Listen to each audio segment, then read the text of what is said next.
Good morning, students. In our last class, we have read that when the writer saw the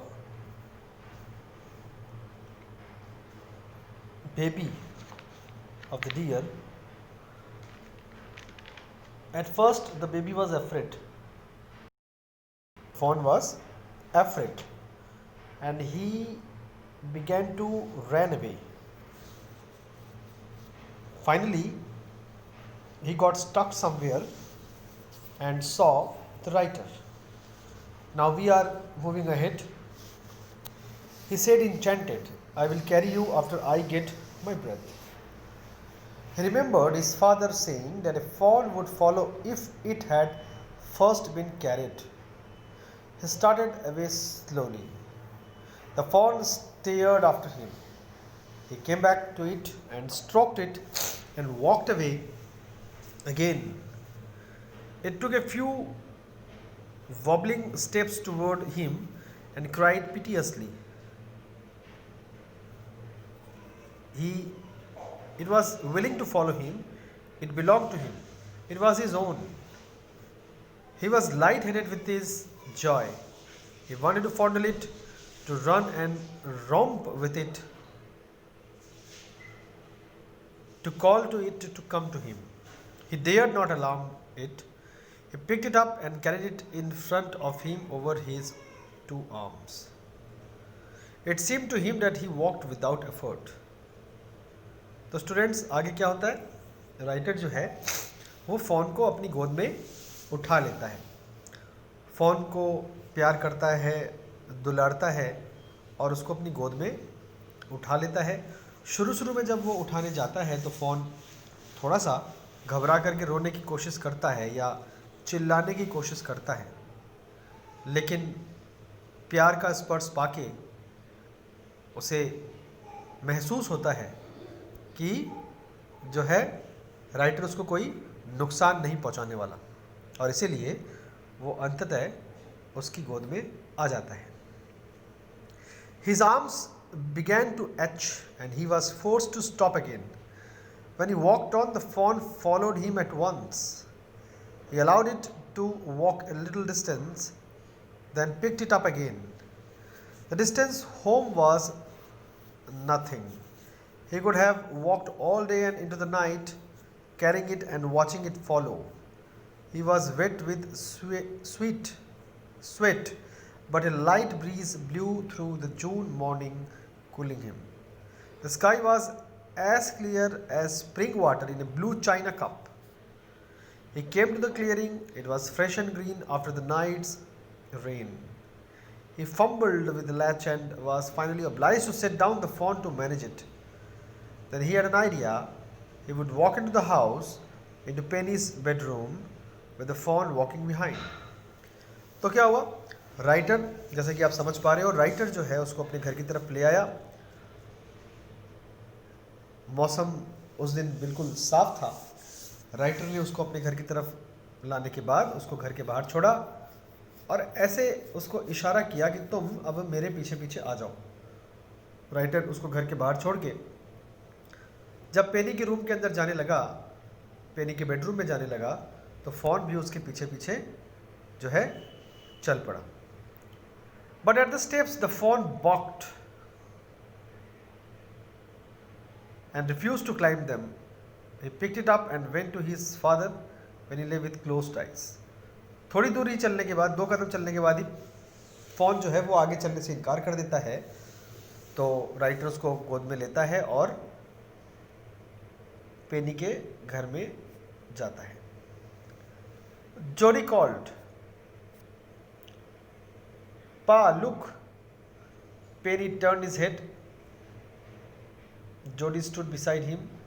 The fawn clutched hard against him. It seemed to Penny that the boy's eyes were as bright as the fawn's. He said, I am glad you found him. Jody then went to the kitchen. The fawn wobbled after him. A pan of morning's milk stood in the kitchen safe. The cream had risen on it. He skimmed the cream into a jug He poured milk into a small gourd. He held it out to the fawn. He butted it suddenly. Smelling the milk, he saved it precariously from spilling over the floor. It could make nothing of the milk in the gourd. तो क्या होता है, जोडी phone को घर में ला करके अपने पिताजी को फ़ोन से मिलाता है और पिताजी को बहुत ज़्यादा खुशी होती है। पिताजी के पास उस बच्चे को छोड़ करके जोडी किचन में जाता है और उसके लिए थोड़ा सा दूध लेके आता है और दूध को देख करके जो वो फ़ोन है वो पीने के लिए आगे बढ़ता है। He dipped his fingers in the milk and thrust them into the fawn's soft wet mouth. It sucked greedily. When he withdrew them, it bleated frantically and butted him. He dipped his fingers again, and as the fawn sucked, he lowered them slowly into the milk. The fawn blew and sucked and snorted. It stamped its small hoofs impatiently. As long as he held his fingers below the level of the milk, the fawn was content. It closed its eyes dreamily. It was ecstasy to feel its tongue against his hand. Its small tail flicked back and forth.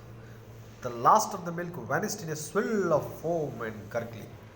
तो students, कहानी यहीं पर and होती है और इस कहानी को पढ़ के हमें ये समझ में आया कि बच्चे जो होते हैं उन्हें अगर हम प्यार से अपनाने की कोशिश करें तो वो किसी के भी बच्चे क्यों ना हो, वो शुरू में भले ही हमसे थोड़े डरे, लेकिन हमारा प्यार और अपनापन उन्हें हमसे मिला ही देता है और हमसे उनका रिश्ता बना ही देता है। राइटर के साथ भी यही हुआ है। राइटर फ़ोन के लिए जब दूध लाया है तो फ़ोन दूध के पतीले के करीब आता है। राइटर उसको अपनी उंगलियों को दूध में डुबो करके फ़ोन को पिलाने की कोशिश करता है। शुरू में थोड़ा सा फ़ोन शायद डरता है, लेकिन फिर वो उसको दूध को बहुत प्यार से चूसने लगता है और धीरे धीरे बहुत तेज़ी से चूसने लगता है। और इस तरह से ये देखा जाता है कि राइटर को इससे बहुत आनंद आता है, राइटर को बहुत खुशी होती है कि गलतीवश जो राइटर ने उसकी माँ को मार दिया था, उस गलती को सुधारने का उनको मौका मिल गया। और मौका ये था कि वो उसके बच्चे को पालेंगे और इस तरह से उसके बच्चे को पालना जोडी ने मतलब राइटर ने शुरू कर दिया था। और कहानी इस नोट पर एंड होती है कि उस बच्चे ने दूध को बहुत जल्द कुछ ही समय में पूरी तरह से टेस्ट लेते हुए गर्गलिंग यानी कि बहुत तेज़ी से डकारते हुए या चाटते हुए ख़त्म कर दिया। इससे ये साबित होता है कि वो जो फ़ोन था वो राइटर को अपना चुका था, फ़ोन राइटर को अपना चुका था और फ़ोन जो है वो राइटर से बेहद खुश था। राइटर के अपनत्व से वो बहुत ज़्यादा खुश था और इस तरह से फ़ोन ने राइटर को तो एक्सेप्ट कर ही लिया और इस नोट पर यह कहानी ख़त्म होती है कि अब जो है वो फ़ोन राइटर के साथ उनके घरों में ही रहेगा। So this is the story all about. I hope you have enjoyed the story and now let's move ahead with a few exercises.